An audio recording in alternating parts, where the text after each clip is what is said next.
Boa tarde a todos. Está bem potente. Agradeço a presença de todos vocês.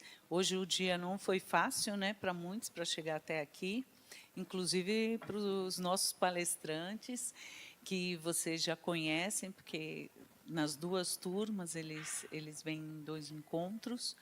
E a gente, antes mesmo de iniciar, também gostaria de agradecer, porque todas essas pessoas, esses servidores ou convidados que vêm até aqui, eles vêm dedicando o seu tempo, o seu conhecimento, né? Eles não recebem nada mais por isso, até ficam com a agenda mais lotada, mas eles fazem isso porque eles sabem da importância que é esse curso para um ambiente de trabalho saudável, né? Então a gente já agradece, porque sabe que tudo que foge da rotina do nosso trabalho exige mais da gente, né?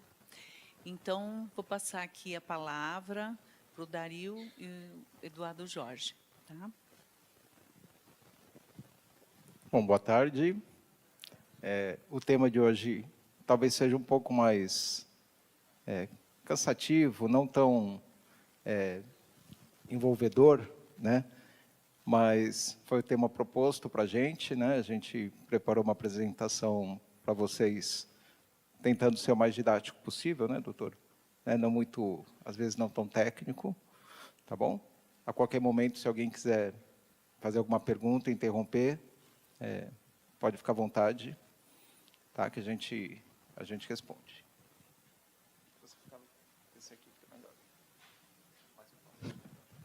Boa tarde. Eu realmente tive dificuldade de chegar, para sair lá do centro. Hoje estava meio complicado. Agradeço a espera, né, a compreensão de vocês. E é um prazer estar aqui. O convite nos foi feito e temos realmente a preocupação de passar para vocês informações que tem sido muito importante para a nossa evolução como servidores, como ambiente de trabalho. Então, nós tivemos o cuidado de preparar essa apresentação e ela é muito teórica, né? Então, tem alguns conceitos que vão ser repetidos e, para nós que somos operadores do direito, é difícil, imagino vocês, né, que nem é da área. Então, são informações gerais que acho que é importante que vocês saibam, né? Então, a gente tem como regulamentação e responsabilidade no serviço público os deveres do servidor, aquilo que é o vício de conduta, o papel da administração pública, procedimento para a administração, para o impacto para os assediadores. Como nós estamos diante da proposta sobre assédio moral, então a gente faz uma abrangência do que é o serviço público como um todo, quais são os deveres básicos, né, que nós, funcionários públicos, temos, e aonde que o assédio moral acaba intervindo. Ele está...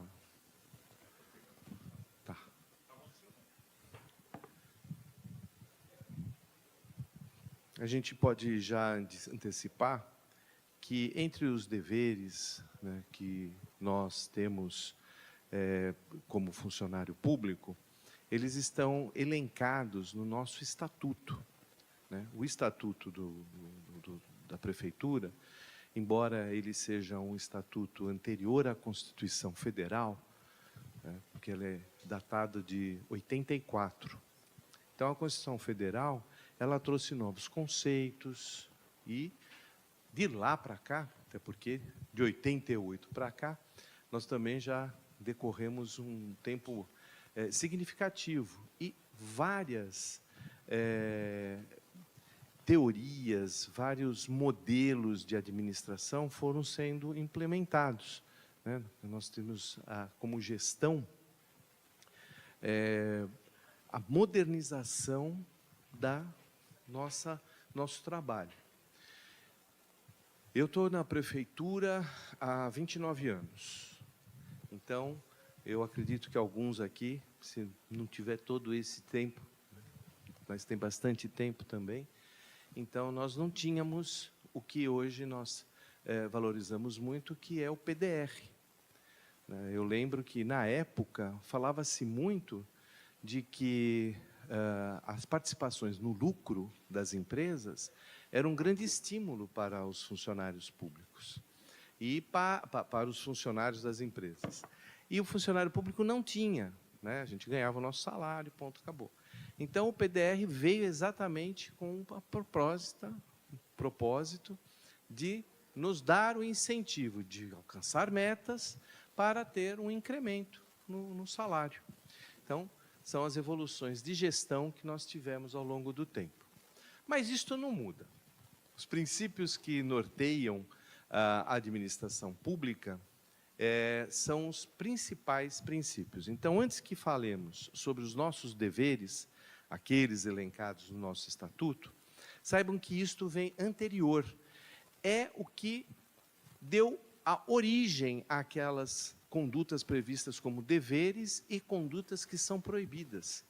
Então, na Constituição, o artigo 37, ele estabelece que esses princípios são os princípios norteadores e que toda administração pública deve ter, direta e indireta. A legalidade, a impessoalidade, moralidade, publicidade e eficiência. A gente procura rapidamente descrever que a legalidade é agir em conformidade com a lei, impessoalidade é atuar sem favorecer ou prejudicar ninguém, priorizando o interesse público. A moralidade, pautar a conduta pela ética e transparência. Publicidade, que é a transparência propriamente dita, é garantir a divulgação dos atos.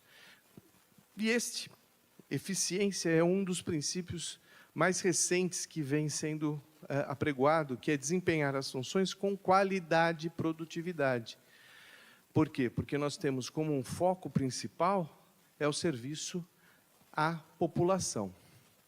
A probidade administrativa, que é a integridade, a honestidade, repudiando a corrupção, essa, inclusive, tem uma lei toda elaborada com o objetivo de garantir a melhor probidade. Então, nós temos pelo menos o artigo 10 e o artigo 11 da Lei de Probidade, que vai elencar quais são as nossas condutas. E, sem dúvida nenhuma, é um princípio norteador. Essa é uma definição que a gente procura deixar enfatizado, né? A conduta dos servidores deve ser norteada pela ética e pela dedicação ao serviço público. Então, como eu disse, teve a Constituição de 88 e os estatutos e as leis procuraram se modernizar. Veja que a lei dos servidores federais é de 90. A do Estado de São Paulo ainda é de 68. Só que quem estuda por ela sabe que ela tem várias alterações, foram feitas várias emendas, né? Mas ela ainda tem como base a Lei 10.261. E nós, no nosso estatuto, que é o 4.623, a lei, que é de 1984. É o que nos preocupa, e aí é onde a gente verifica que aqueles princípios fazem com que tenhamos esses deveres. Veja, são vários os incisos que definem cada um dos deveres que nós devemos seguir, né? Esses deveres, a gente qualifica eles como a tipificação da conduta, né? A definição de crime é todo ato típico, antijurídico e culpável. Típico significa que tem que ter uma previsão anterior daquela conduta. Então, quando a gente fala que alguém vai responder por homicídio, é porque já havia uma previsão de que é crime matar alguém.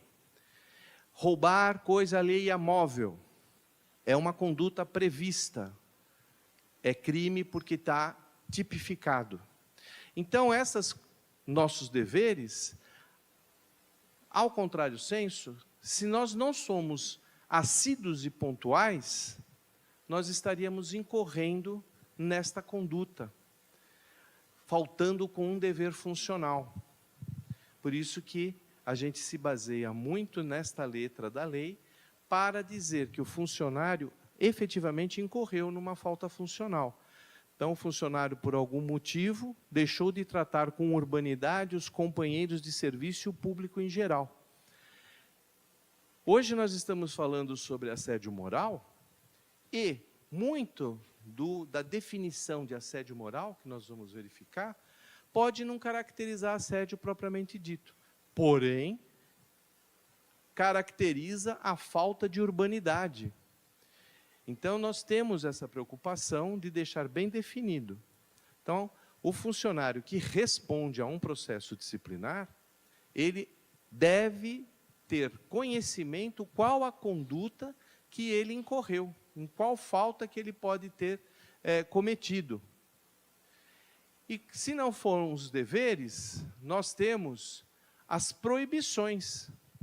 O caput praticamente engloba bem que ao funcionário, só voltar um pouquinho na definição do caput, isso.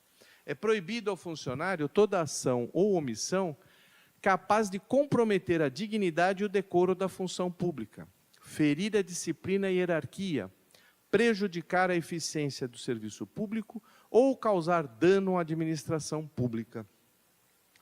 Então, o caput do artigo 223, ele elenca lá pelo menos umas 4 condutas, né, que a gente chama de elemento subjetivo. Por quê?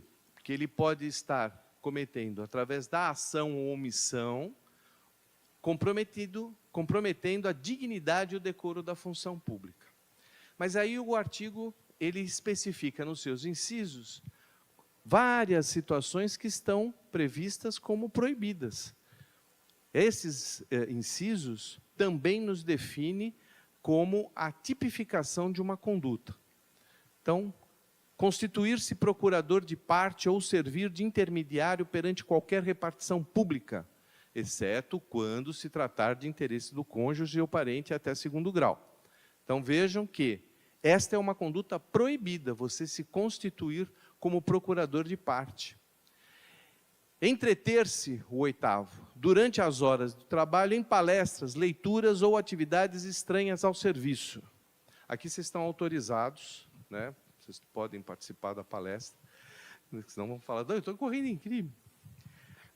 Na verdade, o que a gente tem visto é que, muitas vezes, e agora recentemente, com o advento da internet, do celular, que muito da produtividade acaba sendo mitigada por conta do uso excessivo e acaba distraindo o foco, que é aquele principal do atendimento ao público. Fazer uma colocação aqui, doutor. Qualquer comportamento inadequado ou qualquer atividade irregular, né, nós sempre vamos encontrar uma forma de enquadrar em qualquer coisa que está aqui. Né? Acho que não vai ter nenhuma conduta, né, que não seja do homem médio, a gente pode dizer assim, que a gente não vai conseguir, né, colocar em alguma, entre deveres e obrigações do servidor. Né?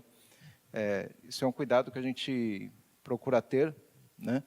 Às vezes é difícil, né?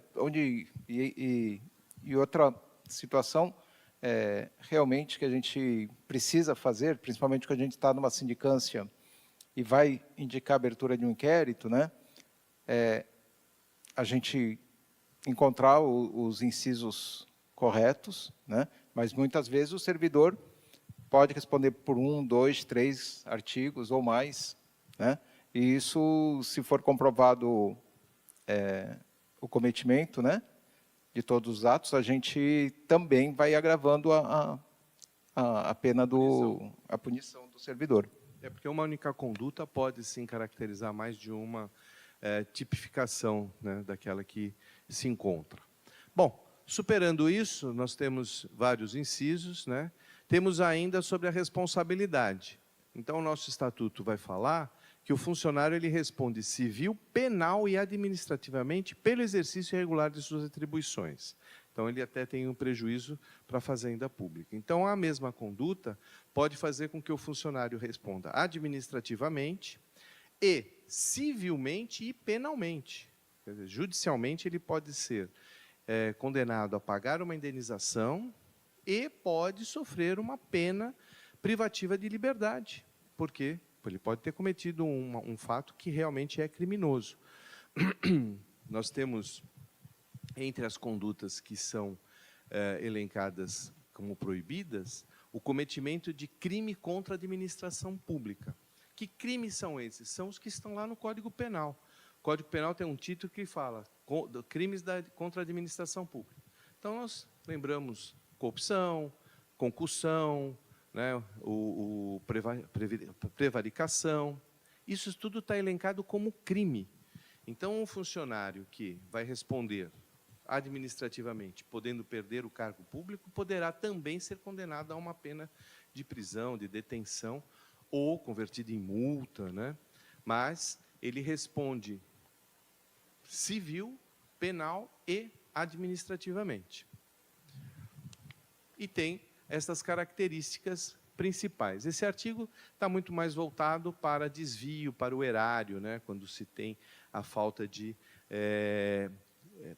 prestação de contas que a gente vê nos seus incisos. Como que se aplica as punições? Então, nós temos elencados na nossa legislação a pena de repreensão, a pena de suspensão, demissão a bem do serviço público e a pena de cassação de aposentadoria. Nós temos também a pena de multa, só que a pena de multa ela não está regulamentada.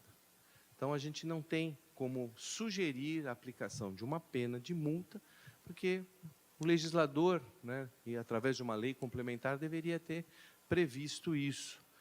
Então, a gente tem essa graduação de penas. As penas de repreensão, elas são... Volta um pouquinho.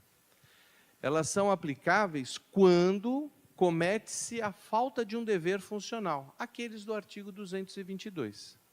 Com algumas exceções. Poderá ser de suspensão, se houver o dolo, a má-fé, comprometimento de deveres funcionais será punida com essa pena. A pena de suspensão, que não excede a 90, então o teto de uma pena de suspensão é 90 dias, será aplicada igualmente a violação das proibições, aquele dos artigos 223, consignada no Estatuto, e a reincidência em falta de repreensão. Então, se o funcionário já foi punido com uma pena de repreensão e voltar a cometer uma outra falta, também passível de pena de repreensão, ele está sujeito a sofrer uma pena de suspensão. Só salientar aqui que a suspensão é seguida de não pagamento de salário, né? Se for 5 dias, são 5 dias de salário, né? Assim por diante, porque é bom, né, pegar uma suspensão, tirar umas férias, né? Não, né? A pena de suspensão, além de você perder o salário, você perde a contagem de tempo ininterrupta. Então, para quem está contando para os benefícios, tanto de aposentadoria como o de licença-prêmio, ele zera, né? Então, a licença-prêmio, você começa a contar após o cumprimento da pena de suspensão, os 5 anos que garantem, né? E a pena também interrompe o curso para a aposentadoria, no tempo que houver, né? Então, se você for suspenso 90 dias, você vai se aposentar só 90 dias depois do que era o previsto. Mas são penas severas que a gente aplica só em situações realmente bem mais graves, né? E a pena de demissão, e aí vem os casos específicos. Veja, a gente não pode simplesmente adotar a pena de demissão se não for o que está previsto no artigo 233. Então, o abandono do cargo, faltas ao serviço sem justa causa por mais de 60 dias. Abandono do cargo, se, por definição, faltar ininterruptamente mais de 30 dias. Né? Este a caracteriza o abandono. E essa conduta também é prevista no Código Penal como uma conduta criminal. Então, um funcionário público que abandona o cargo, ele responde pelo crime de abandono de cargo público. Poxa, mas temos vários funcionários nessa situação. No entanto, o entendimento é de que há intenção de abandonar para prejudicar a administração. Se ele abandona, única e exclusivamente por motivos outros, mas ele não tinha intenção de estar causando um prejuízo, embora há este prejuízo, né, a ausência do funcionário, inevitavelmente, provoca uma interrupção no atendimento, ou, de alguma forma, você tem que substituir esse funcionário, buscando outro funcionário. Mas, de qualquer forma, a punição para o crime é só se houver dolo. Né? Se ele tiver com culpa, não é caracterizado o crime de abandono. Mas, para nós, não há por que ter intenção ou não. Se não se justificar essas faltas ininterruptas, a punição é de demissão. Então, o funcionário é chamado, ele diz que faltou porque estava muito doente. A prova, através de atestados e depois de laudos, até periciais, podem justificar, sim, as faltas para fins disciplinares. Então, essas faltas, que também, para a contagem de tempo, pode causar prejuízo, não vai causar a punição. Por quê? Porque ele justificou. Né? Inclusive, entendimento nosso, recente, é de que o funcionário pode vir até sofrer uma repreensão, porque ele tinha que ter buscado o serviço de perícia para obter a licença médica. E isso daria para a administração a oportunidade de se reorganizar. Então, o funcionário está faltando, né, e tem funcionários que faltam mesmo, estão realmente acometidos de algumas doenças. Né? E assim nós temos os outros comportamentos. Né? A acumulação proibida de cargos públicos, né, provada a má-fé, também é um caso que é recorrente, sobretudo para os funcionários que a Constituição dá uma exceção aos professores e aos médicos. Né? Eles podem acumular cargos até 2. E aí, o que a gente tem vivenciado é que, às vezes, esses 2 não têm horário compatível. Não pode acumular nessas condições. E, às vezes, tem 3. Né? A nossa região permite que um mesmo funcionário seja professor do Estado, seja professor do município de Santos e do município de São Vicente. Né? E isso não é permitido. Né? Tivemos médicos que também incorreram nessa situação. Eu me recordo que um dos primeiros casos de acúmulo se deu quando eu iniciei, ainda na administração do Dr. Davi Capistrano. E a funcionária estava respondendo pela segunda vez, era uma médica. Da primeira vez, a prefeita Thelma, quem fez o processo, entendeu que o acúmulo que a médica tinha, que eram de 3 cargos, não estava caracterizada a má-fé. Ela assumiu em uma administração, em outra, na terceira, e aí falou assim, bom, agora, daqui para frente, não dá para você alegar boa-fé. E o que aconteceu? Ela continuou nos 3 empregos. A gente até permite que ela faça, a pessoa faça a escolha. Fala assim, olha, você tem a oportunidade de optar entre os 3, qual que você vai se exonerar. Porque assim também não vai prejudicar. A gente sabe que tem algumas situações em que o funcionário se estende ao longo de alguns anos. E aí, você tirar uma fonte de renda vai causar um problema sério, mas é a égide da lei. Então, ele tem sim que obedecer essa regra e vai dar a ele essa oportunidade. Fala uma coisa que eu acho importante, que ocorre em acúmulo de cargos. Tá? Muitas vezes o servidor está com acúmulo legal, de cargo, né? Só que ele já tem alguns anos de prefeitura, por exemplo, aqui, e no outro local ele acabou de entrar, né? Aí ele se acomete de alguma doença e ele entra com licença médica na prefeitura, só que não entra de licença médica no outro porque ele está em estágio probatório, acha que isso pode prejudicá-lo, né? Inclusive nos exames de saúde, que também admissionais, enfim, não pode fazer isso, tá? Está de licença médica em um lugar, tem que estar de licença médica no segundo lugar, porque pode não, vai responder a processo disciplinar. Licença né? médica é licença médica. Né? Porque tivemos vários funcionários que não estavam mais trabalhando porque está em licença médica, mas vem a denúncia de que está lá no consultório trabalhando, está lá no hospital fazendo. E aí a alegação é de que eu não tenho condições de trabalhar na prefeitura, que não me dá o mínimo necessário. Então, interrompe-se imediatamente a licença, ele tem que voltar ao exercício. E devolve o dinheiro, os dias de da licença médica, né? Sob pena de, se ele ainda dizer, não, mas eu continuo doente, não posso, decorridos 30 dias, ele incorre em abandono do cargo. Tivemos situações bem assim, de médico, mas se licenciou e continuou dando aula, trabalhando no seu consultório, né? Então tá. Aí tem outras especificações, mas vamos adiante, porque nós temos que falar sobre assédio moral. Estamos nos perdendo. Bom, e aí falamos sobre as punições, como que elas são aplicadas, mas antes de chegar ao assédio moral, só para que vocês entendam a competência para a aplicação das penas. A comissão de inquérito, ela é só uma ferramenta, né? A gente instrui o processo, permite ao funcionário fazer a sua defesa, a ampla defesa, o contraditório. Ao final, quando a gente sugere uma punição, ela é opinativa, como eu disse, uma sugestão.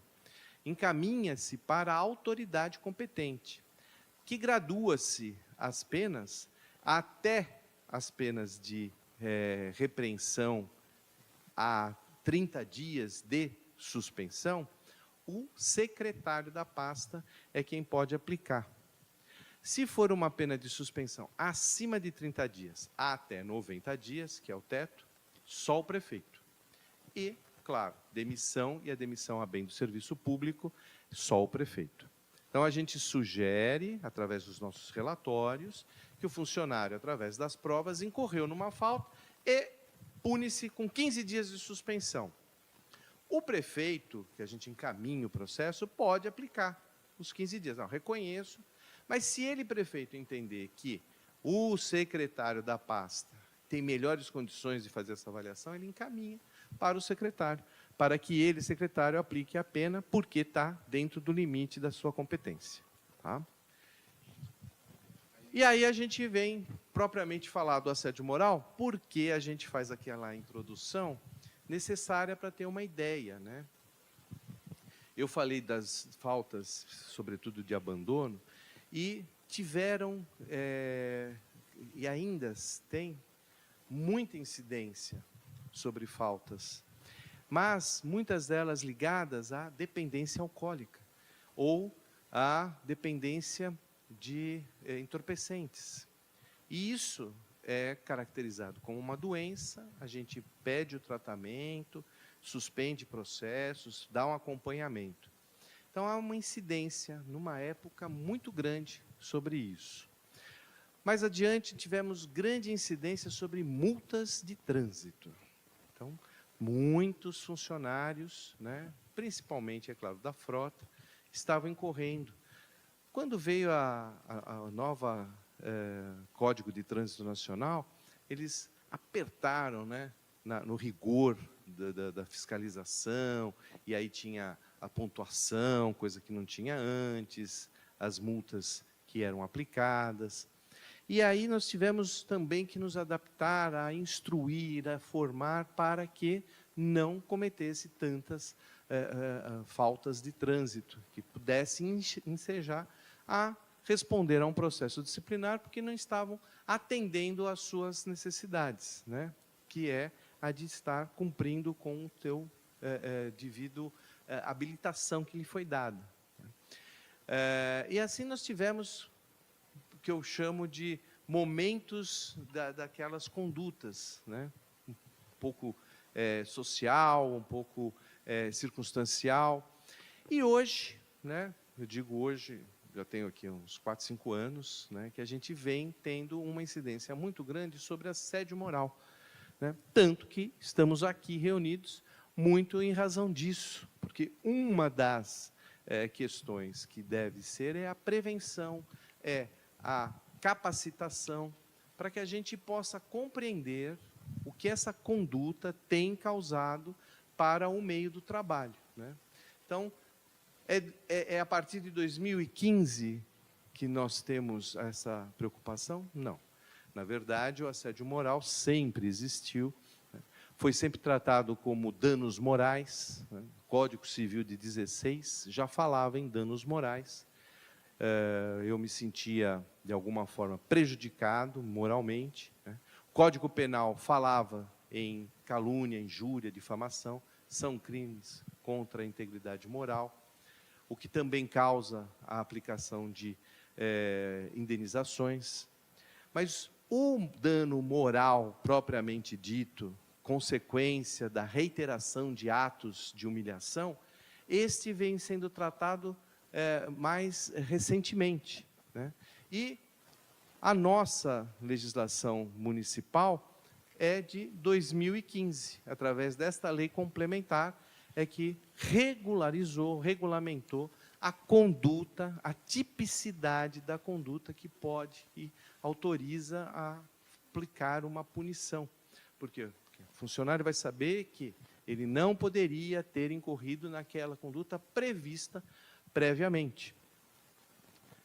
E assim resolveu-se todos os problemas com a edição da lei, né? Eu falo isso porque a lei só vem para realmente regulamentar, tentar coibir, mas não elide nenhuma lei. Fosse assim, ninguém matava ninguém, né? Porque existe uma lei que fala que é proibido matar, né? Assim, nós temos hoje regulamentado através dessa lei, que é a lei do dano moral, do assédio moral. O próximo slide é um vídeo. Vamos ver. O próximo slide é um vídeo Que é para eu poder beber. bem-humorado, né? Mas que retrata uma situação de assédio. É um trecho da novela Vale Tudo. Quem acompanhou vai ver que existia, aqui é um pouco exagerado, né? Mas existia uma caracterização assim bem clara, né? Do que configurou o assédio moral.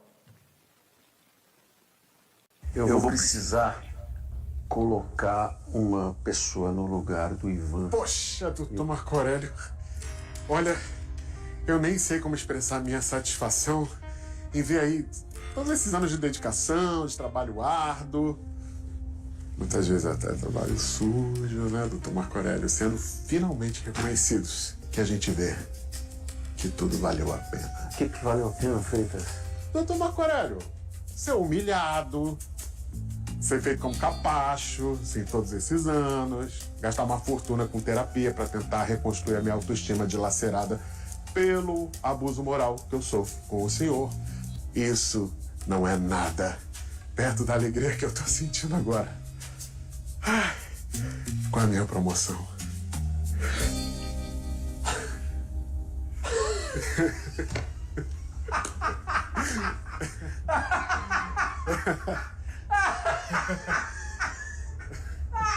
Freitas, você tá pensando que vai ser uma promoção?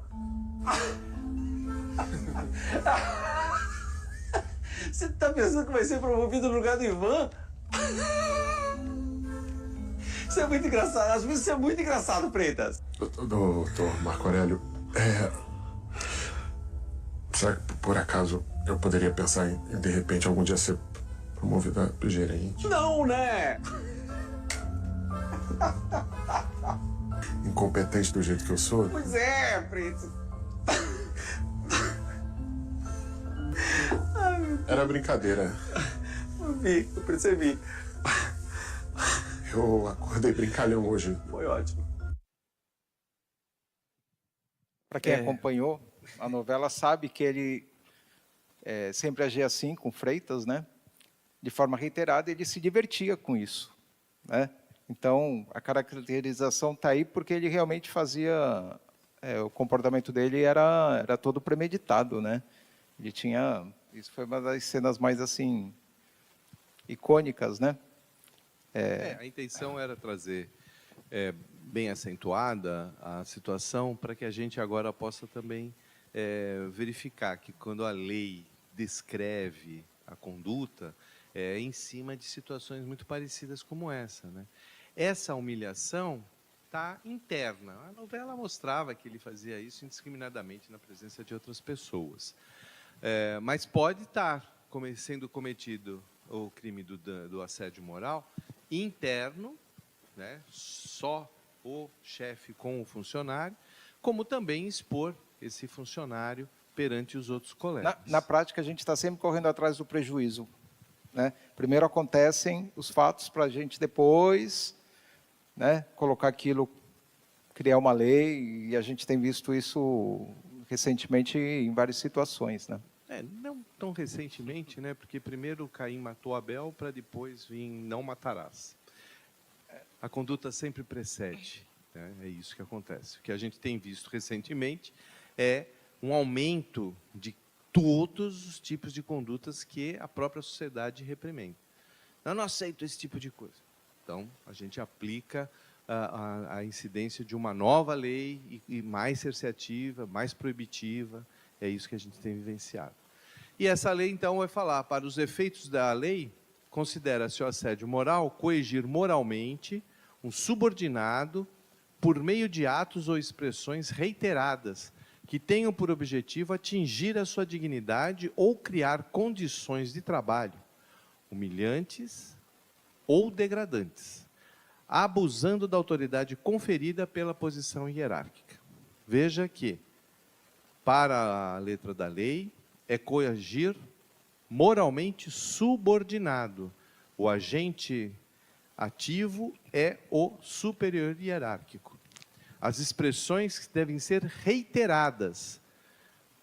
Como eu disse, não vai deixar de existir uma conduta passível de punição, que pode ser tida como uma falta de urbanidade, se for só uma, né, ou não for reiterada a agressão moral.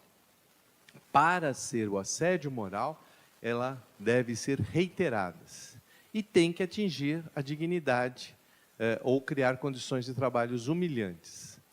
Está implícito nisso a intencionalidade. Então, o agente tem intenção de, sim, prejudicar.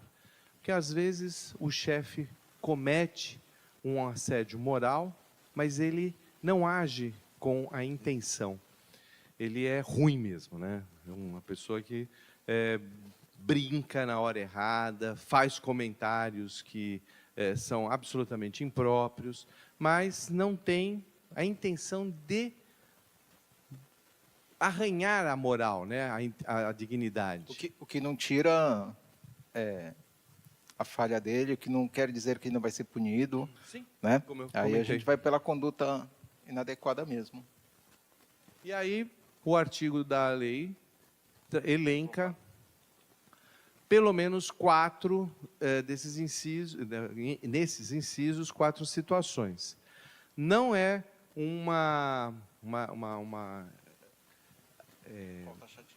taxativo. Não são condutas que se eximem em si. Não.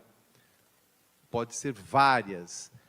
A conduta que prevista na lei é mais exemplificativa, né?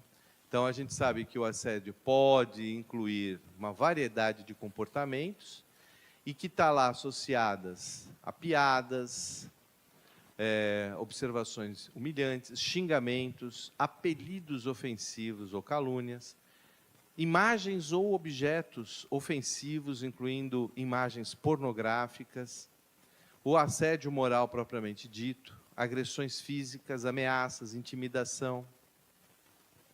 Aí quando a gente fala natureza verbal, não falar com funcionário também, não dirigir a palavra, também pode ser caracterizado como dano moral. E aí a gente vê que existem os vícios de conduta. E entre eles está exatamente essas situações, sobretudo a corrupção, o nepotismo, o uso indevido de bens públicos, o assédio, o abandono do cargo, a incontinência pública e escandalosa. Então, todas essas condutas violam aqueles princípios da administração, reiteradamente falados e aqui repetidos, como legalidade, moralidade, impessoalidade, e podem levar a sanções, incluindo a demissão e outras penalidades previstas em lei. Então, quando a gente fala em assédio moral, a gente também está verificando que é um vício de conduta entre as existentes, por isso é que também se preocupa demais com esses comportamentos. Algumas definições, sobretudo do nepotismo, né? A gente verifica que essa prática de favorecer familiares, né, em detrimento de outros indivíduos, se afasta da meritocracia exatamente para dar proteção a quem é um parente próximo. Infelizmente, não existe, né, a tipificação em lei, mas é uma prática ilegal na medida em que viola aqueles princípios, né, sobretudo da moralidade. E existe uma súmula vinculante do STF que diz que a prática é proibida em toda administração pública, sendo passível de anulação da nomeação e pode levar a sanções administrativas, civis e até mesmo ser tratada como improbidade administrativa, dependendo do caso e da legislação. Então, a gente sabe que, se na ocorrência do nepotismo, as consequências são muito danosas para a administração pública.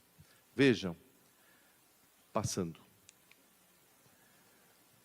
Ele quebra esse princípio da moralidade, porque desvirtua o interesse público, priorizando o interesse privado dos familiares do agente. Danos à moralidade administrativa. Ele gera desconfiança e enfraquece a confiança da população nas instituições públicas. Quais são essas consequências? Anula-se, né, a nomeação. E aí, a nomeação de um familiar pode ser declarada nula, o que vai causar, sem dúvida nenhuma, um prejuízo. A improbidade administrativa está caracterizado no nepotismo e configura isso. Por isso que a gente coloca isso como a suspensão dos direitos políticos, inclusive. Aí, como o agente político, né, ele é sempre esperto, né, começou a ter o que se chamava de nepotismo cruzado, né?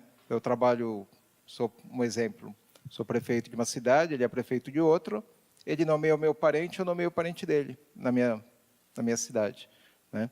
Aí o Ministério Público também começou a ficar de olho nessas situações, né, e coibir, né?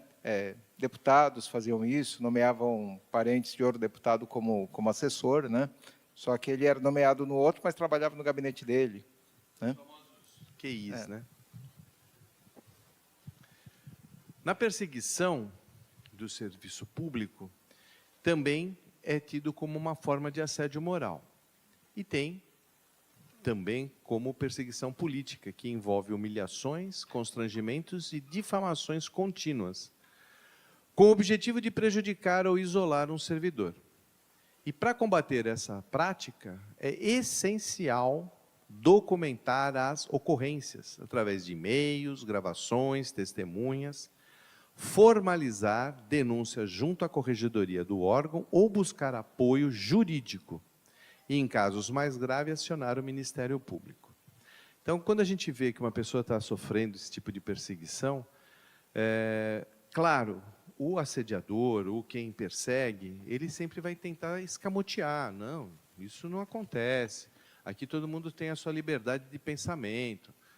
Não vou influenciar ele a nada, né? Mas a gente procura, através destes meios de anotações, comunicações internas, né, que se você não for em determinada situação, na inauguração, naquela palestra, que isso está associado diretamente a uma perda do teu cargo.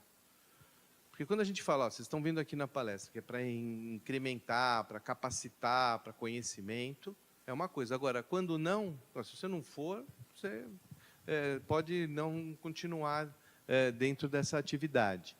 Então, são características da perseguição que a gente tem notado e tenta combater. Então, no assédio moral, ele visa humilhar e constranger e degradar as condições de trabalho do servidor, como o Dr. Dario falou, o isolamento, a difamação, distribuição injusta de tarefas e avaliações manipuladas. Na perseguição política, a punição de um servidor por suas opiniões, ideias ou por ter contrariado interesses de um gestor ou grupo político.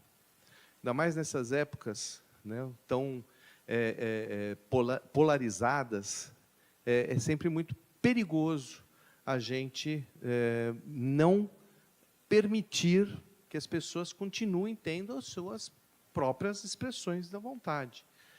Respeitosas, né, desde que não haja interferência sobre isso, a gente deve, sim, permitir, porque no Estado democrático de direito, a liberdade de pensamento e de expressão é o que mais se conta.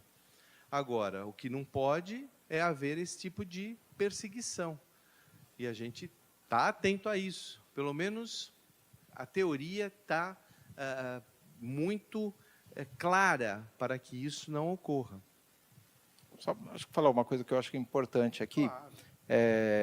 Uso de rede social por nós servidores, precisamos sim tomar muitos cuidados. Tá? A gente tem páginas que estão de olho nos serviços prestados pela administração e fazem suas críticas, apontam, né? E não cabe a nós, né, enquanto servidores, ir lá embaixo, fazer um comentário, é isso mesmo, né? Prefeito isso, prefeito aquilo. A gente, enquanto servidor, a gente não pode fazer isso e a gente está sujeito, sim, a responder um processo disciplinar e não podemos ser acusados por causa disso, né, de que é uma perseguição, né? Nós, ninguém mais do que nós conhecemos os canais e as formas da gente pedir, né, olha, estou com um problema assim na minha rua, fui atendido num serviço médico, tive esse atendimento. Nós conhecemos os canais, né? Não temos que ir em rede social para dizer que fomos mal atendidos, né? Temos que utilizar os meios. E que se a gente usar a internet para isso, por exemplo, né, podemos sim responder a um processo disciplinar e nem por isso vamos dizer que estou sendo perseguido. Olá, temos como exemplo de conduta de perseguição a exclusão de servidores de reuniões e decisões importantes, espalhar boatos e difamações no ambiente de trabalho, sobrecarga de trabalho proposital, mudança de função, horário ou local de trabalho para dificultar a vida do servidor, imposição de advertências sem fundamento. Então, são situações claras, né, que a gente vê de perseguição sobre o funcionário que, por algum motivo, não é de acordo com aquilo que a própria administração tem. O que o Dr. Dario diz é o seguinte: nós devemos obediência hierárquica, isso não se afasta. Não nos autoriza, em nome da liberdade de expressão, ficar ofendendo os nossos chefes, né? Ou criticando de formas desrespeitosas. A gente tem os meios, sim, nós temos os sindicatos, nós temos meios que a gente pode, sim, cobrar uma melhor condição de trabalho. Por quê? Tudo isso faz parte da própria evolução da administração. A administração tem uma ouvidoria que está lá exatamente para ouvir essas questões e melhorar. Eu vejo o ouvidor como a consciência do prefeito. Ele tem que chegar e falar assim: senhor prefeito, olha, o pessoal está dizendo que aquela região não está muito boa. Ou tem um departamento que nós precisamos ficar mais atentos, com algumas reclamações. Tal. E o prefeito imediatamente vai falar: vamos tomar as devidas providências. Houve algum erro? Apure-se. A comissão de inquérito está lá para fazer essas apurações. Então, uma coisa é você fazer as críticas, fazer os argumentos, buscando a melhora. O que não dá, também é para você desrespeitar o seu chefe, simplesmente porque não comunga do seu pensamento, seja ele ideológico, político e o que for. Isso não acrescenta. Então, o caso é de mão dupla. Por quê? Porque se eu que quero fazer isso, falo assim, por que você quer isso? Não, porque eu entendo que dessa forma. De jeito nenhum, aqui as políticas são outras e por causa disso eu vou te mudar de função e do horário. Por causa disso vou te dar mais um trabalhinho, aí você vai ver. Você não gosta de trabalhar? Então você vai ver. Então, é claro que cada caso traz a sua peculiaridade, mas a gente está atento para isso, precisamos estar atento a isso. Pois não?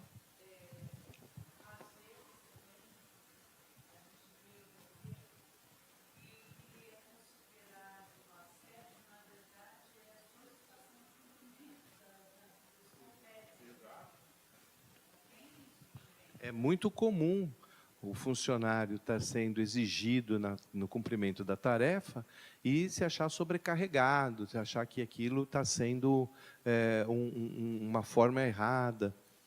Então, a gente tem alguns exemplos, inclusive, que a gente citou, salvo engano, até na outra exposição, que demonstra isso, né? Então, tem pedidos que, feitos cordialmente, dentro da devida urbanidade, devem ser cumpridos, né? A gente é funcionário público e tem que obedecer esses princípios hierárquicos. E ali o que nós devemos fazer quando ocorre essas perseguições? Então a gente vê que, olha, reunir provas, né? E-mails, mensagem de textos, áudios, vídeos que comprovem a perseguição. Busque testemunhas, converse com os colegas que presenciaram as condutas e podem confirmar os atos. Formalize a denúncia, apresente uma queixa formal à corregedoria do órgão público, que é o setor responsável por investigar condutas impróprias de servidores. Procure um apoio jurídico, consultando um advogado especializado para obter orientação sobre como proceder judicialmente e proteger seus direitos. E denuncie ao Ministério Público. Em casos de grande gravidade, ou se o órgão não resolver a situação, o Ministério Público pode ser acionado. Então, a gente faz essas ênfases. A nossa corregedoria é a ouvidoria, é o canal que é mais próximo para a gente fazer esse tipo de denúncias e de ocorrências, né? Instruindo com esses tipos de prova, né? Testemunhal é prova, documental, perícias, né? E indícios, que é esses comentários que a gente fala, que podem ser levados através das testemunhas. E aí, nós temos, ainda falando um pouco da outra situação, o Ministério Público. O Ministério Público, ele, sem dúvida nenhuma, é o melhor órgão guardião para essas situações. A gente ainda tem nele como um órgão que pode ser imparcial para poder tomar partido, né? Os fatos acontecem muitas vezes e questões de assédio moral vai acontecer que a grande maioria que é testemunha para isso também é subordinado a essa chefia. Também se vê numa situação de estar sendo assediado, porque o assédio pode ser coletivo. Por isso que a gente tem dito, leve à corregedoria. Só que a corregedoria pode, de alguma forma, não atender. Esses exemplos trazidos, né, essas informações trazidas, elas são da Corregedoria da União. Elas são da Advocacia Geral da União. Em especial, quando fala em procurar pelo Ministério Público, é da Justiça do Trabalho. A Delegacia Regional do Trabalho é quem faz essas observâncias, porque sabe que no sistema corporativo, e principalmente do serviço público, existem muitos interesses que lhe favorecem, né? Nós estamos falando em nepotismo, pode ser que quem está lá é amigo, foi parente que indicou, né? Nós sabemos que tem vereadores que, de alguma forma, também podem estar influenciando. Então, essas situações faz com que o funcionário de carreira não se vê protegido. O Ministério Público é o órgão que vai poder cobrar para a melhor eficiência no atendimento do que está sendo tido como assédio. Saibam, quando chega no Ministério Público, eles fazem uma avaliação criteriosa. E já verificou-se também que não passou de bravatas do funcionário, querendo prejudicar o chefe, querendo dizer que foi amigo e tal. E isso não existe. Então, muitas vezes, se a própria administração diz que não tem sentido aquelas denúncias, vai dizer que está comprometido. O Ministério Público tem a isenção necessária para tanto. Então, a gente sempre diz isso. Por quê? Porque é um meio que a gente não pode descartar, né? As nossas comissões de inquérito, por imposição legal, elas são compostas pelos funcionários eleitos, né, escolhidos pelo prefeito. Então, são 3 funcionários que são escolhidos pelo prefeito. E existe um quarto membro desta comissão, que é um representante do Ministério Público. A lei diz que todas as comissões formadas no Estado de São Paulo, perante a atos de indisciplina, têm, por natureza, né, como membro nato, um representante do Ministério Público. Tanto que, se o Ministério Público fala, quero saber tal processo, ele faz parte. Então, é importante que a gente tenha... Hoje mesmo eu recebi do Ministério Público cópia integral de uma situação que chegou ao conhecimento do Ministério Público, envolvendo o servidor, né, que teria tido quebra de sigilo profissional, né? A gente tem que imediatamente atender, responder, e ele vai acompanhar até o final a deliberação da comissão. Então, isso que o doutor está falando é realmente algo do cotidiano nosso, sim, lá, né? Sim, temos que estar presente com isso. E tão logo tenhamos notícia de problemas que envolvem o erário, nós temos que, antes mesmo, o próprio prefeito, antes mesmo de providências internas, dar a notícia ao Ministério Público da ocorrência de pode ter acontecido, pode ter, não importa, eles têm que saber. Eu tive essa aula, certa vez, sobre a responsabilidade das comissões, e que, acho que foi na delegacia do Pará, alguma coisa assim, a comissão foi formada, fizeram todas as investigações, tal, apurou-se ou não apurou-se, e aí é que deram a notícia para o Ministério Público.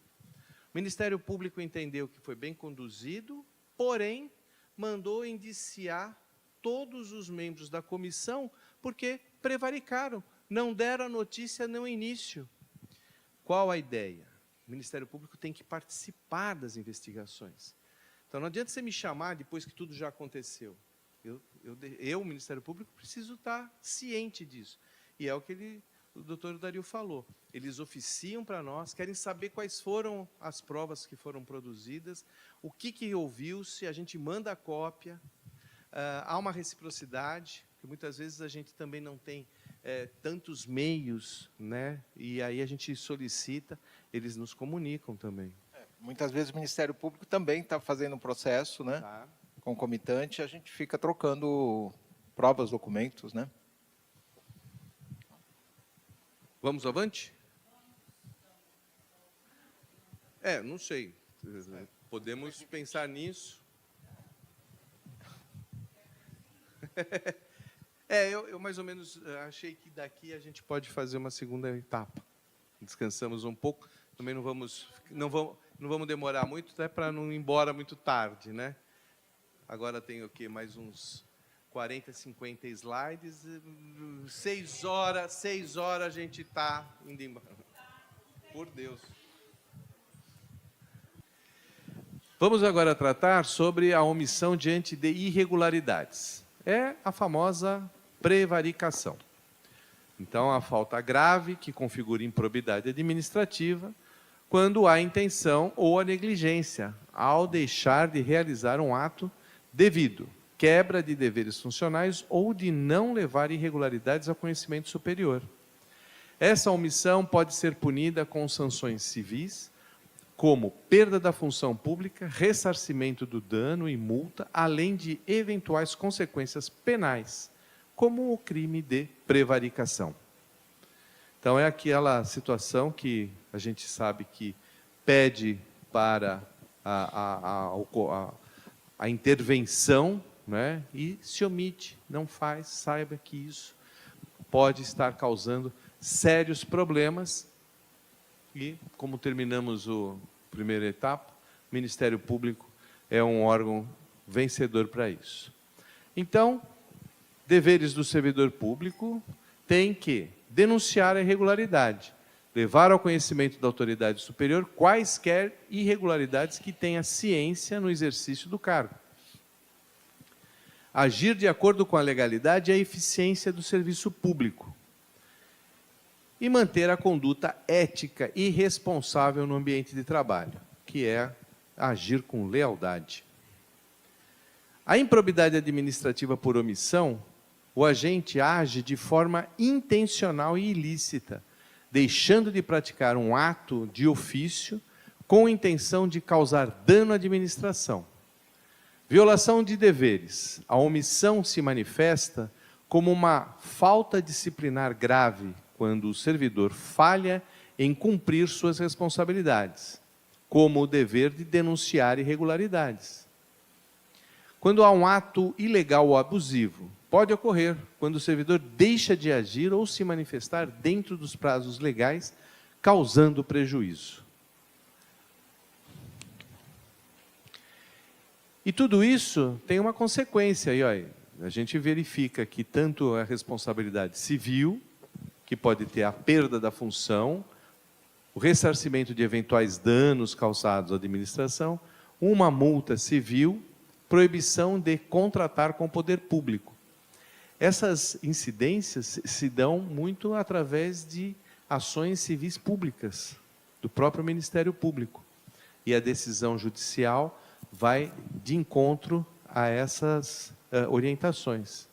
Proibição de contratar com o poder público é para muitos, engessa a situação da empresa.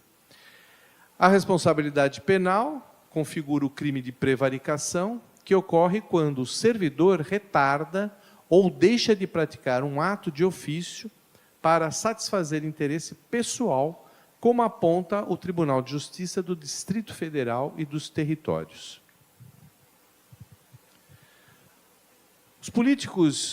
As políticas, melhor dizendo, de prevenção na administração pública focam em criar um ambiente seguro e ético, prevenindo fraudes, corrupção, assédio e discriminação, além de proteger contra desastres.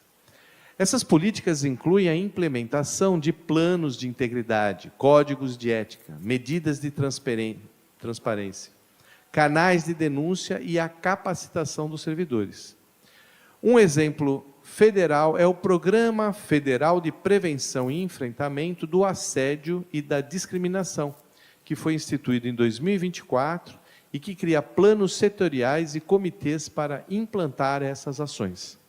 Então, veja que há, sim, uma grande preocupação recente sobre essa situação, de que as políticas devem estar voltadas para a prevenção, instruindo, capacitando, formando, né, para que a gente possa estar melhor adaptado a essa realidade. Foram muitos anos, é uma cultura nossa, de alguns comportamentos que fazem com que se banalizou a forma de você tratar, tanto que no outro módulo nós falamos em sexismo, falamos em racismo, falamos em uma série de situações que é exatamente isso, né? Tudo leva a pessoa a se sentir moralmente assediada. Então, as políticas são evitar que esses comportamentos se repitam. Olha lá, integridade e ética. Programas como o PNPC atuam na prevenção de fraude e corrupção, promovendo a transparência e a ética da gestão pública através de códigos de éticas e de divulgação de dados. A gente não pode se afastar de dados históricos de que a corrupção é um mal que nasceu junto com a administração. A corrupção é tratada desde o Império Romano. Estudos mostram que era o pior dos crimes, considerado um assinte, pois era tirar da própria população a confiança que foi dada a quem estava no poder.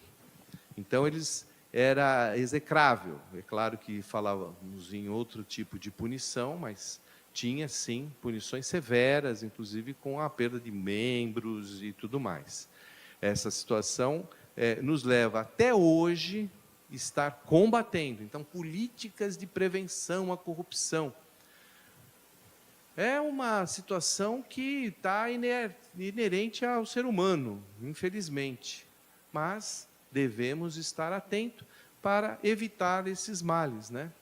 Veja, a preocupação de que tenhamos um bom ambiente de trabalho, também com políticas focadas em prevenir o assédio moral e sexual, bem como a discriminação, através de planos setoriais, comitês gestores e a criação de um ambiente de trabalho respeitoso. Não temos tido outra intenção senão essa em todos os momentos da nossa vida, fazer com que o nosso ambiente de trabalho seja saudável. Um ambiente de trabalho onde um funcionário desrespeita as regras mínimas de boa convivência, nós vivemos realmente numa situação desagradável. Exemplos pessoais, né? Eu tenho um pouco que exemplo, porque eu estou há 30 anos sempre na Cominc, né? O doutor Dario já teve experiências de chefias em vários outros setores, mas a gente percebe que a seção, um departamento, quando tem um funcionário que desagrega, ou por comentários, ou pela postura, pela forma, a visão de como que ele enfrenta, e se for o chefe é pior ainda, é uma sessão desagradável, ruim, os funcionários adoecem.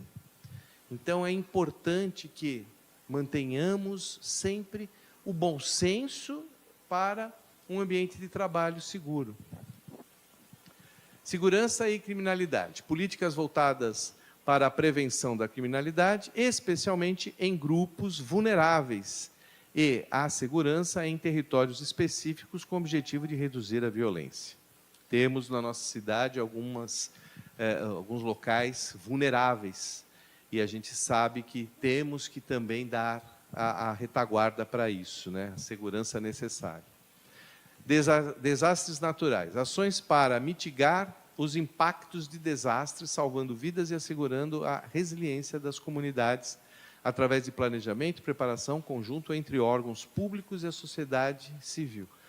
A prefeitura tem, inclusive, uma sala de contingência, né, que é exatamente para esses momentos de catástrofe, né? Então, cria-se essa sala de emergência ativada. Lá tem a Defesa Civil, Guarda Municipal, Polícia Militar, para exatamente esse enfrentamento. A gente tem o plano de defesa civil, que é implantado agora no período de chuvas, por exemplo, né? É disso que a gente está colocando agora, né? Estamos sempre com essa visão. Então, veja, temos que ter essa preocupação, porque está dentro do nosso campo de conhecimento e probabilidade. Falar assim, não vai acontecer nada, não. Numa cidade como a nossa, a gente tem que saber que um mar pode invadir. Então, nós temos que ter toda essa preocupação que vem se tendo, né? Saibam que desde a época da construção dos canais. Mecanismo de prevenção de programas e planos, a criação de programa como o Programa Federal de Prevenção e Enfrentamento do Assédio e da Discriminação de Planos Setoriais de Implementação e Monitoramento. Código de Éticas, elaboração e disseminação de códigos de conduta para orientar comportamento dos servidores e promover a integridade. Nós, da Prefeitura aqui de Santos, temos esse projeto de lei complementar, que é de 2023. Ele teve bom segmento, mas faltou pouco para a aprovação em segunda votação. E ele é um código que tem dado bem a abrangência sobre todas essas condutas que já são vistas e previstas. Então, temos também essa preocupação de um novo código de ética. Transparência e a contabilidade, que é a abertura de dados e informações para a sociedade, o que dificulta a ocorrência de fraudes e desvios e promove prestação de contas. Quem pode bem descrever isso é o nosso controlador, né? Canais de denúncia, estabelecimento de mecanismos para que servidores e cidadãos possam denunciar irregularidades, assegurando o tratamento das denúncias e a aplicação de medidas corretivas. Nós temos nossos canais, né? A ouvidoria é um deles, a própria acesso ao poupa-tempo, e podem ser feitas através de denúncias anônimas. Ou seja, a lei que garante que se faça essas denúncias e não precisam ser nominadas. Capacitação de servidores é o treinamento de funcionários para lidar com riscos específicos e implantar as políticas de prevenção. As políticas de prevenção na administração pública de Santos abarcam diversas áreas, como a preservação do patrimônio cultural e ambiental, promoção da saúde e bem-estar dos servidores através da CAPEP Saúde, segurança do trânsito e o combate a atos lesivos à administração pública. Essas iniciativas visam não só a proteção de bens e o cumprimento da lei, mas também a melhoria da qualidade de vida e a criação de um ambiente público mais ético e seguro para os cidadãos. É bem verdade que nem tudo corre bem, nem tudo é perfeito, mas o que a gente tem é que empenhar para que melhore, através das nossas iniciativas e com as devidas prevenções. Temos ainda esse quadro, de uma maneira geral, assim como os que estão até então sendo dito, é muito mais informativo, né? Para que vocês realmente tenham essas informações. O material é disponível, né, Marquetelli? Então, vocês vão poder, é claro, depois, minuciosamente, no canal da escola. Então, aí vocês vão ter essas informações lá, que vão permitir, né? Como denunciar? Através dessa plataforma, que ela é nacional. Mas nós temos os nossos canais também, né? Que é pelo 162, temos o WhatsApp. Pessoalmente, vocês lá no Paço vão encontrar quem os atenda, e o sistema de ouvidoria através desses links.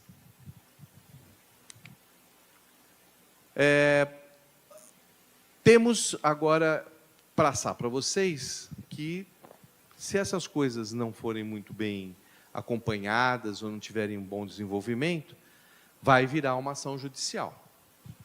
E as ações judiciais sobre assédio moral visam a reparação de danos causados a um trabalhador por condutas repetidas e humilhantes, que afetam a dignidade e a saúde mental no ambiente de trabalho, resultando em pedido de indenização por dano moral, rescisão indireta do contrato ou até reintegração.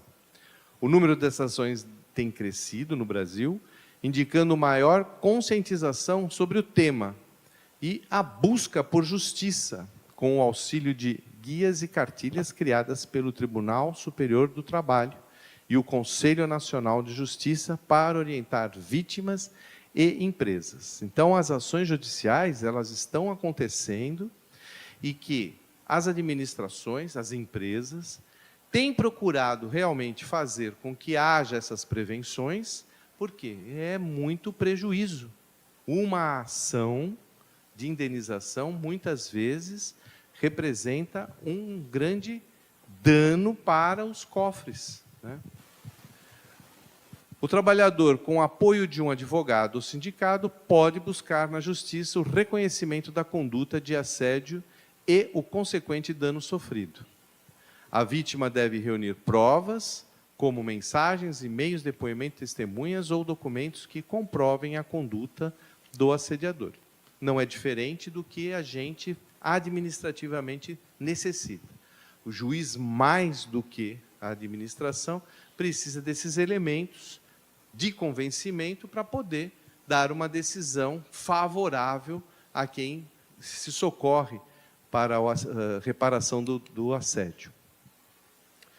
Se não for julgada procedente, o empregador pode ser condenado a pagar a indenização por dano moral, que é uma compensação pela humilhação e o sofrimento, a reintegração, que é o retorno ao trabalho ou ao emprego, rescisão indireta, fim do contrato de trabalho por culpa do empregador, aí no caso é mais as empresas privadas. Medida de prevenção e reestruturação. A empresa, no caso a administração pública, pode ser obrigada a adotar medidas para evitar a ocorrência do assédio. Quais são as ações administrativas sobre assédio? Contra o assédio na administração pública incluem formalizar a denúncia, mesmas plataformas. Reportar a situação ao superior do assediador ou à corregedoria do órgão, solicitar o acolhimento por uma área de recursos humanos e exigir que o órgão adote políticas de prevenção e canais de denúncias eficazes. O objetivo é que a instituição apure a denúncia e aplique sanções administrativas se for o caso. Pior é não tomar nenhuma medida. Por isso que no início aqui do segundo tempo falou-se em omissão. Então, quando chega a informação, é importante que se tome essas medidas, que se busque a maior clareza e transparência na apuração desses fatos. Aquilo que a gente falou na outra palestra também, né? Se eu estou vendo que ocorre assédio no meu local de trabalho, mesmo que não seja comigo, eu tenho a obrigação de denunciar, né? Porque senão eu mesmo também estou cometendo um ato ilícito, né? E não tem isso, eu não quero me envolver, né? Não quero não, deve, né? Tem obrigação. Sob pena de prevaricar. Passos a seguir em caso de assédio moral.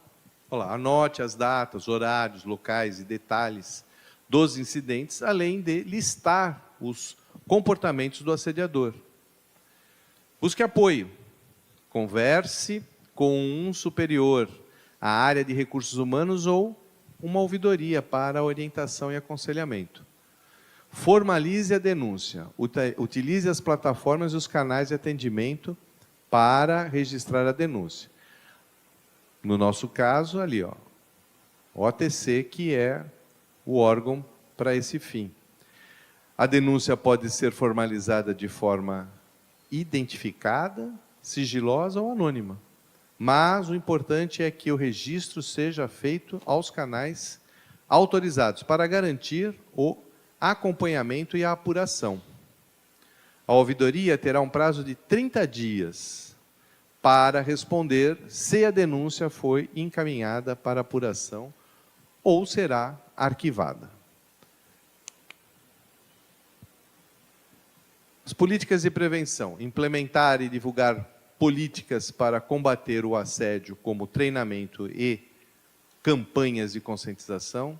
Os canais de denúncia, que já foram ditos, investigação, como que se faz as devidas apurações, proteção contra retaliação. Aqui, veja, é assegurar que os denunciantes não sofram retaliações e, se necessário, encaminhem as situações para órgãos competentes, como o Ministério Público do Trabalho.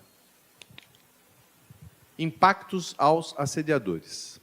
As consequências para assediadores incluem a demissão por justa causa e processos judiciais com responsabilidade civil, em alguns casos penal.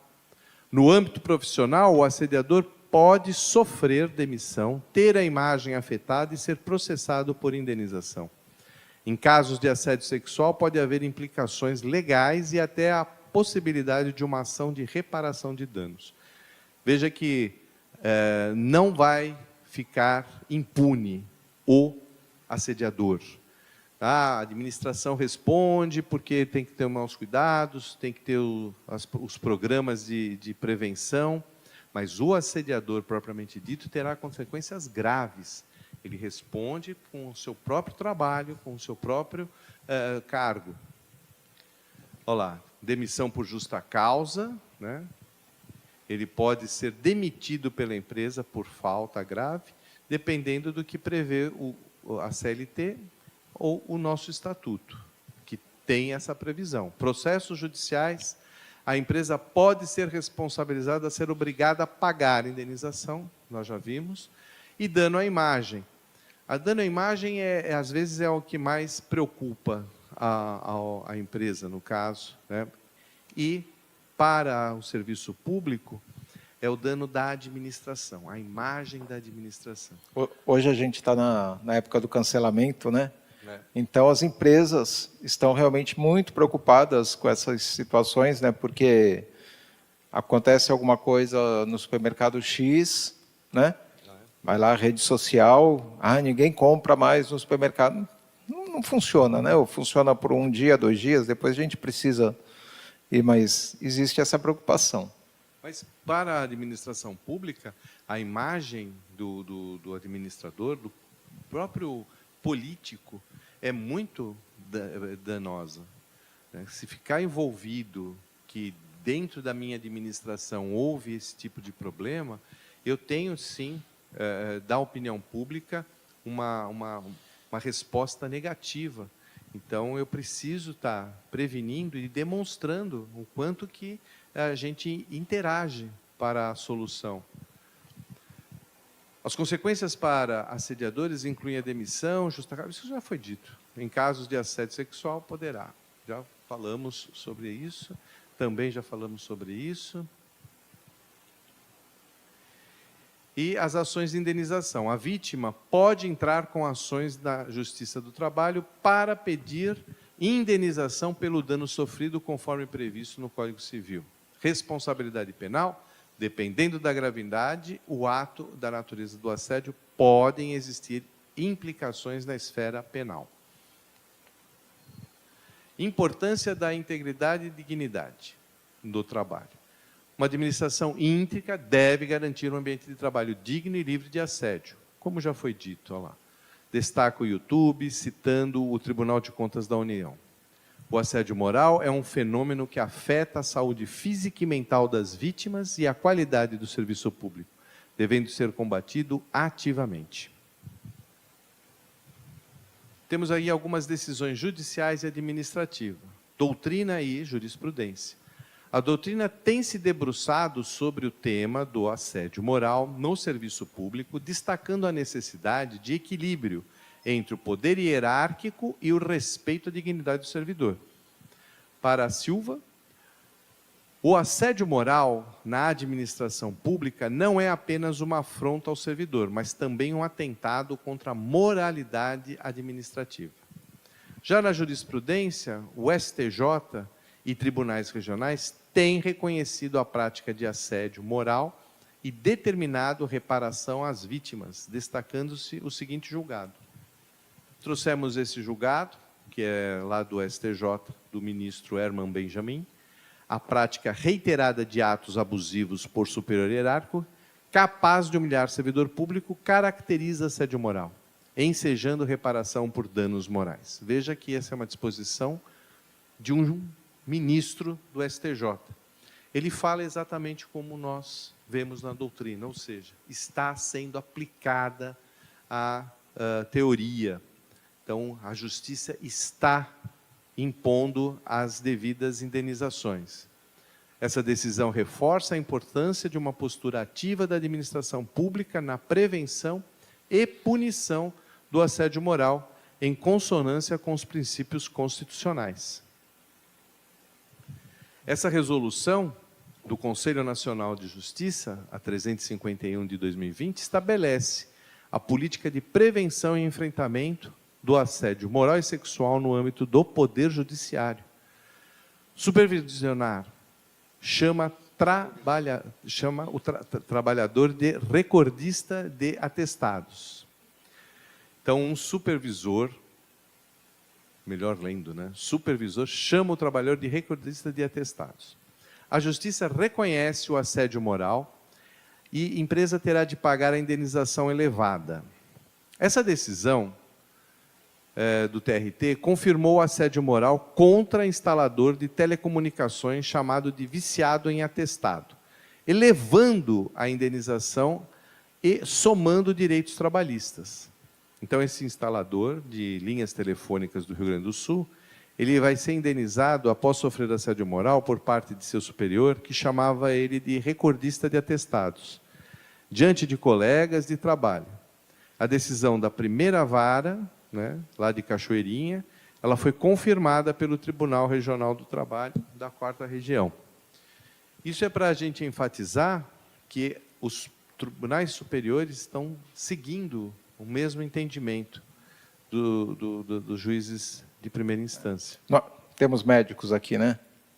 Atestado médico não pode ser contestado, né? A gente sabe, tem colegas, né? Tá sempre ele tem um atestado médico, o médico está testando o problema de saúde dele, né? E a gente não pode ficar colocando dúvidas sobre isso. É bem essa a situação. E chegou-se a essa indenização perto de 38 mil, né? O processo revelou que o trabalhador ele se afastava por problemas psicológicos e também para tratar de um tumor. Então, quer dizer, os comentários foram prejudiciais a quem sofreu, prejudicial para quem fez e para a administração, né? No caso aí era a empresa, mas era uma empresa pública. Está muito pequeno para a gente tentar mobilizar, mas é só para reafirmar o quanto que existe a perseguição no ambiente de trabalho. Essa também é uma decisão que vem de encontro aos estudos feitos, e foi o Tribunal de Justiça de São Paulo que deu como dano moral 10 mil, elevou, aliás, de 10 mil para 20 mil, em atenção aos princípios da razoabilidade e a proporcionalidade, em observância às peculiaridades do caso. Então, também foi visto nesse sentido.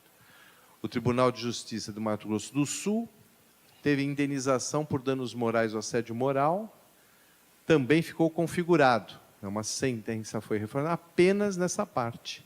Ou seja, a responsabilidade das pessoas jurídicas do direito público, das pessoas jurídicas do direito privado, prestadores de serviço público, é objetiva e se baseia no risco administrativo. Então, condena-se as entidades públicas, condena-se.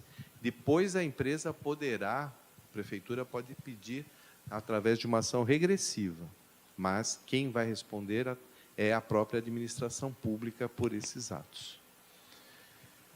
As decisões administrativas sobre assédio moral no serviço público envolvem a aplicação de sanções, como repreensão, suspensão e demissão, dependendo da gravidade da conduta e do dano causado.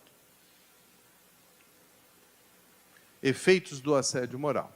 Os impactos do assédio moral são múltiplos, afetando tanto as vítimas quanto a organização pública. Entre os principais efeitos, destaca-se, para a vítima, danos psicológicos, como depressão e ansiedade, prejuízos físicos, como insônia e doenças psicossomáticas. Para a administração pública, redução da produtividade, aumento do absenteísmo e comprometimento da imagem institucional. Nossas considerações finais. O assédio moral na administração pública representa um desafio complexo, que exige uma atuação integrada de legisladores, gestores públicos e operadores do direito. A construção de um ambiente de trabalho respeitoso e ético é essencial para assegurar a dignidade dos servidores e a eficiência da administração pública. A partir da análise doutrinária e jurisprudencial, verifica-se que o ordenamento jurídico brasileiro dispõe de instrumentos relevantes para enfrentar o problema. No entanto, é indispensável avançar na conscientização e implementação de políticas efetivas para a prevenção e combate ao assédio moral. Como a gente está fazendo aqui agora, né? Quer que eu leia? Eu vou lá mais perto. Temos essas questões, só vai embora quem acertar tudo. Vamos lá. Quais são os princípios constitucionais da administração pública previstos no artigo 37 da Constituição Federal de 1988? A. Transparência, legalidade, eficiência, igualdade e publicidade. Legalidade, impessoalidade, moralidade, publicidade e eficiência. Ética, imparcialidade, eficiência, igualdade e moralidade. Moralidade, publicidade, imparcialidade, igualdade e integridade. Qual que é a certa? B. Para ficar mais fácil de vocês guardarem isso, porque isso cai até em concurso, né? Guardem o LIMPE, né, que são as iniciais, tá? Eu aprendi assim na faculdade. 2. Segundo o Estatuto dos Funcionários Públicos, que é a Lei 4623/84, qual ação é proibida ao funcionário público? A. Participar de associações de classe. B. Ação ou omissão que comprometa a dignidade da função pública. C. Solicitar férias regulamentares. D. Denunciar irregularidade à autoridade competente. Ele colocou tudo B. O que caracteriza assédio moral no serviço público? A. Apenas agressão física contra o servidor. B. Isolamento, difamação e condutas repetidas que humilham e degradam o ambiente de trabalho. C. Críticas construtivas feitas pelo superior hierárquico. D. Exigência de produtividade dentro das normas legais. 4. O nepotismo é vedado na administração pública por quê? Favorece a moralidade administrativa, fortalece o vínculo entre gestores e familiares, quebra o princípio da moralidade e do interesse público, e D. Permite maior confiança da sociedade nas instituições. 5. A omissão diante de irregularidades por parte do servidor público pode configurar um simples erro. B. Improbidade administrativa e crime de prevaricação. C. Apenas infração ética leve. D. Apenas responsabilidade civil. Está ficando fácil assim. A ideia é reforçar o pensamento. A gente já tem a noção. Se a gente tiver algumas respostas, está 6. Qual das alternativas não é considerada forma de assédio moral? A. Observações humilhantes e apelidos ofensivos. B. Distribuição injusta de tarefas. C. Avaliações manipuladas. D. Reconhecimento público de bom desempenho. 7. Quais podem ser as consequências do assédio moral para o assediador? Promoção automática, demissão, indenizações e até responsabilidade penal. C. Transferência para outro setor sem investigação. E D. Apenas advertência verbal. D.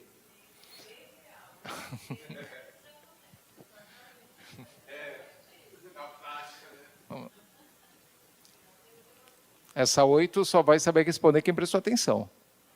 A súmula vinculante número 13 do STF trata especificamente da proibição de assédio sexual no ambiente de trabalho, nepotismo da administração pública, difamação contra servidor público e D. Corrupção ativa e passiva. B. 9. Em caso de perseguição política no serviço público, o servidor pode: A. Ignorar a situação e esperar que se resolva. B. Documentar ocorrências, denunciar a corregedoria e acionar o Ministério Público. C. Buscar apenas apoio de colegas de trabalho. E D. Aceitar como parte da hierarquia funcional. A B, mais uma vez. 10. De acordo com decisões do STJ, a prática reiterada de atos abusivos por superior hierárquico caracteriza: A. Desvio de função. B. Excesso de poder. C. Assédio moral com direito à reparação por danos morais. E D. Apenas uma irregularidade administrativa leve. Agora temos mais 15, depois mais 4. Bem, senhores, a ideia era dar informações, buscar essa instrução, através de conceitos que foram realmente retirados de órgãos que vêm sendo constantemente trabalhados sobre isso, né? E, infelizmente, esta apresentação não contou com a beleza da doutora Ana Carla, né? Vocês tiveram que aguentar esses dois marmanjos aqui. Ela não pôde vir, né? Mas faz parte de todo esse empenho que a gente tem procurado passar para vocês. Estamos à disposição sempre que for necessário. Às vezes precisa, sim, para uma orientação, né? O colega veio buscar aí uma informação, a gente procurou dar a melhor orientação para ele, né? A gente passa isso para vocês. Muitas vezes a própria procuradoria, né, do município pode trazer algumas soluções, ou pelo menos a orientação a ser seguida. Então, eu agradeço demais, né, o convite e poder ter estado aqui com vocês, e espero que tenha sido, de alguma forma, produtivo. Eu também agradeço por ter mais essa oportunidade. É um aprendizado também para a gente, né, doutor? Porque a gente prepara esse material, né, a gente não tem isso pronto, né? A gente também estuda. Quando a gente estuda, a gente aprende coisas novas. Então, da minha parte, também agradeço. Né? Já estamos no final do ano. Também desejo um bom restinho de ano, né? Um 2026 aí com muita saúde, muitas coisas boas, né?